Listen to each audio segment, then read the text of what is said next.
It's been 5 years since the South Korea-U.S. FTA was inked. While it helped boost trade between the two nations, the Donald Trump administration is blaming the pact for job losses. Now at a crossroads, Kim Min-ji tries to shed light on what the future could hold for the trade pact.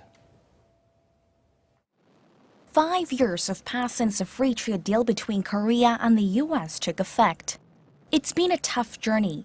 During the negotiation process, it was a contentious issue in Korea with strong protest, and now the U.S. is denouncing the deal as a job destroyer.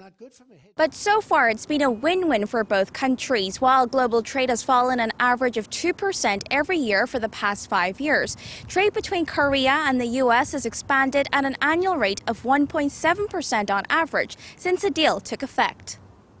Bilateral trade between the two countries stood at $109.7 billion last year, up from $100.8 billion in 2011, a year before the FTA went into effect. A range of supplementary measures were drawn up in the initial stages to protect sectors that could be hit. And despite concerns over an increase in agriculture imports, it hasn't affected the local market much.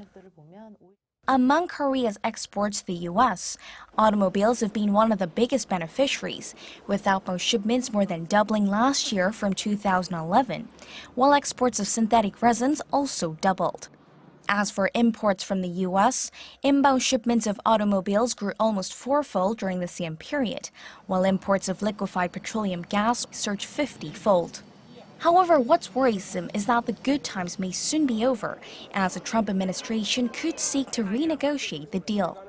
Trump claims the trade pact has led to massive job losses, and he's also pointed to Korea's increasing trade surplus. Seoul saw its trade surplus of goods with Washington more than double to $23.3 billion in 2016 from 2011. Free trade deals usually emphasize the sectors in which a country has competitive edge. Therefore, from America's perspective, it may seem like a loss for manufacturing compared to Korea. In fact, while Korea holds a surplus in goods, the U.S. has a surplus in services. Although a renegotiation is likely, experts say it won't mean drastic change, as both countries have benefited from the deal.